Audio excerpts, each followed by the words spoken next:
استغفر الله العظيم والشمس غايبة. يا ربي عبدتك مؤمنة وتايبة، وطالبة منك يا ربي 4 دعوات ما تردني منهم خايبة: النور في وجه بصري، والعافية في البدن، والرزق يا رب، وحجة هنية قبل انتهاء الأجل. اللهم صل وسلم وبارك عليك يا حبيبي يا رسول الله. 1000 و2000، 1000 للوالدين، و1000 لسد الدين، و1000 ينزل معايا قبري ساعة حساب الملاكين. يلا بقى كلنا نقول آمين آمين يا رب العالمين. اللهم صل وسلم وبارك عليك يا حبيبي يا رسول الله. اللهم امين يا رب العالمين. يا رب ترزقنا دايما كده الستر والبركه وراحه البال يا رب. ازيكم حبايبي عاملين ايه؟ يا رب دايما تكونوا بخير. شايفين الجمال النهارده؟ صباح البركه والرزق والستر وراحه البال يا رب. اللهم امين. رزقكم ان شاء الله كله خير وبركه كده وطاقه ايجابيه، ويوم كله يكون هنا وسعاده عليكم يا رب. يومنا النهارده حلو قوي ان شاء الله.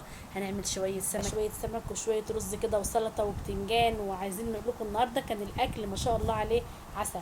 اول حاجه طبعا مع بعض كده هنعملها، جبنا الرز طبعا العادي بتاعي، مسكته طبعا نقناه. طبعا انتوا عارفين ان الرز المصري لازم بيتنقى، ما بيبقاش جاي متكيس كده بقى ومتعلق. احنا بنجيبه عندنا وكلنا عارفين ان احنا بنمسك الرز بنبيض الرز عندنا وكده، فلازم ان الرز يتنقى كويس قوي. وادي الحله اللي هعملها بقى، طبعا هعمل رز ابيض عادي خالص مع السمك المشوي. وهمسك الرز بتاعي بقى اغسله كده واظبطه، واحط له الملح بتاعه واعلق عليه. انا عاملاه رز بالميه عادي خالص، رز ابيض عادي مع السمك. حطيت شويه ملح وعلقت عليه. بصوا بقى الجمال، اللهم صل وبارك على سيدنا محمد وعلى ال سيدنا محمد. كان حبه سمك النهارده زي العسل. بص هقول لكم بقى، احنا عندنا طبعا عندنا في البلد بتاعتنا عندنا الميدان كل يوم بيبقى كل يوم فيه مفروش فيه خضار وسمك وكل حاجه، يعني طبعا عندنا السوق يوميا يعني. ده طبعا ده غير اليوم السوق الاساسي بتاعنا.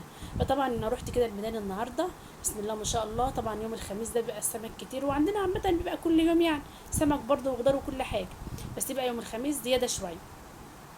رحت بقى جبت بسم الله ما شاء الله السمكه الصبحه الجميله زي ما انتم شايفين. عايزه اقول لكم سمكه صبحه ما شاء الله حلوه قوي، وعينها بتلمح. طبعا انت عارفه السمكه الصبحه بتبقى عينها بتلمح كده. قلنا بقى النهارده هنعمل سمك هنشويه، ونعمل شويه رز ابيض كده وسلطه وبتنجان، ونتغدى النهارده ونعدي يومنا. زي ما انتم شايفين السمك كان قدامي بصراحه، السمك يعني غواني من جماله ومن شكله. وكانت سمكه بسم الله ما شاء الله سمينه. وزي ما انتم شايفين انا بوريكم النخشوش بتاعها كده، لازم نفتحها ونغسلها.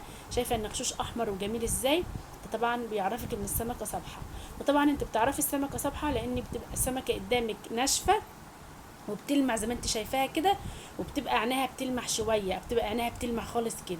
وزي ما انت ما بتبقاش السمكه طريه بقى كده وتحس انها طريه كده مش حلوه، دي بتبقى السمكه صبحه. لما السمك بسم الله ما شاء الله، اللهم صل على النبي، كان السمك صبح النهارده وكان عسل. جبت كمان البتنجانيه الكبيره الحلوه ديت عشان نشويها مع السمك بقى. كده كده هنولع الفرن. وهاتي بقى الكزلك بتاعك او سكينه وابداي اعملي فتحات في البتنجانه كده، علشان لا قدر الله يعني ما تفرقعش في الفرن معانا. لما تعملي الفتحات البسيطه ديت هتستوي معاكي ومش هتفرقع.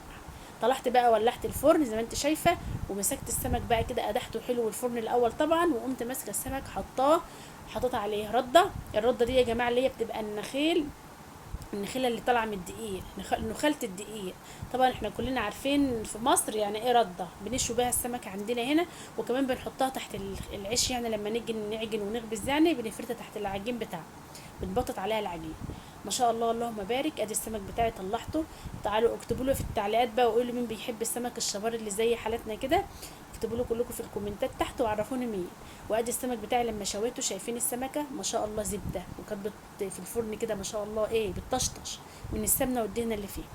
معايا الدقه بقى، دقيت ايه قرنين فلفل احمر على اخضر طبعا سبايسي، وملح وتوم، وحطيت كمان عصره ليمونه. ولو حابه تحطي عود خضره محشي حطي، لو انت حابه تضيفي خضره تحطي برضو، يبقى يخليها ريحتها حلوه قوي. ودقيت الدقه الحلوه ديت، وقمت ماسكه نازله بقى عليها ايه، على التملحه بتاعتي بقى على السمك كده. الله على الريحه بقى، عايزه اقول لكم على الريحه وعلى الجمال. وامسك السمك بقى اشربه من التملحه الحلوه دي. هملح السمك بتاعي كويس قوي في التمليحه دي. انا هسيبه شويه كده في التمليحه لحد ايه لما السمك يتملح ويشرب من الميه المحدقه بتاعته. وادي البتنجانه بتاعتي كمان اتشوت وزي العسل. طبعا انا كنت مطلعاها من الفرن سخنه نار، انتوا شايفين الدخان طالع منها اهو.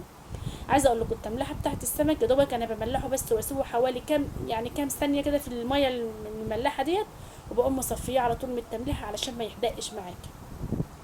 همسك البتنجانه بقى اقشرها زي ما انت شايفه كده، وهمسكها بقى ايه اقشرها تقشيره كويسه. طبعا هي كانت سخنه فجبت الكازلك ده بحاول ان انا اقشر بيه زي ما انت شايفه. طبعا مستويه وزي العسل زي ما انت شايفه اهيت، بتقشر بسهوله يعني، ما فيهاش اي صعوبه خالص اهو.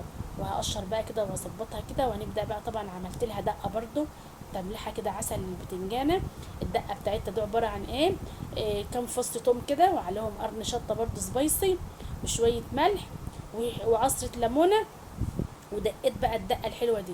والشطه بقى حمراء شطه خضراء زي ما انت حابه يعني في دقه البتنجان. وهمسك البتنجانه بقى كده اهرسها بالشوكه. ما شاء الله هي طبعا مستويه في الفرن حلو، فهتتهرس معاكي بسهوله. حط بقى ايه حوالي معلقه خل كده. الخل يا جماعه بيفتح البتنجانه، حتى لو البتنجانه معاكي سمره بيفتح قلبها، بيخليها بيضه، بيفتح اللون بتاعها. وادي شويه زيت كمان برضو، يجي نص معلقه زيت كده. وهبدا اقلب بقى الخلطه الحلوه دي. وعايزه اقول لك حاجه كمان، البتنجان لما تعمليه وهو سخن قشريه وملحيه بالدقه على طول، بيبقى طعم قوي لما تملحيه بالدقه دي. الدقه بقى عباره عن ايه, توم وشطه وملح وشويه ليمون، هي دي الدقه. واحط طبعا معلقه خل وعصره ليمونه زي ما انت شايفه، وايه وحبه زيت او معلقه زيت كده. ادي البتنجان بتاعنا ملحناه وظبطناه وخليناه ايه طعمه عسل، وهو سخن زي ما هو كده. وعملت شويه سلطه خضراء كمان بقى، مش عايزه اقول لكم على الريحه وعلى الجمال، تحفه بسم الله ما شاء الله. يلا بقى هنغرف بقى الاكل بتاعنا. ادي الرز وادي السلطه وادي السمك وادي البتنجان، وكان اكل بسم الله ما شاء الله عسل. طبعا السمكتين المقليين دول انا عندي عيل من العيال يعني ما بياكلش السمك المشوي ده كده، فقمت قليه له سمكتين يعني على قده كده. هو بيحب السمك الصغير ما بيحبش السمك الكبير خالص. قال لي اقلي لي من دي يا ماما. يا ابني صغير، قال لي بس اقليهولي. قالت له بس 4 كده على قد اهوت. وادي الغدا بتاعنا. وكده عدينا يومنا النهارده، وعملنا احلى غدا معاكم النهارده. غدا سهل وبسيط ويفتح النفس كمان، ومش بتكاليف كتيره ولا حاجه. انا عايزه اقول لكم ان انا جايبه السمك دوت الكيلو ب50 جنيه، يعني ما هوش غالي ولا حاجه. وبكده يكون يومنا عدى النهارده، واشوفكم في فيديو جديد، واشوفكم على خير. وما تنسوش تصلوا على النبي في الكومنتات. مع الف سلامه.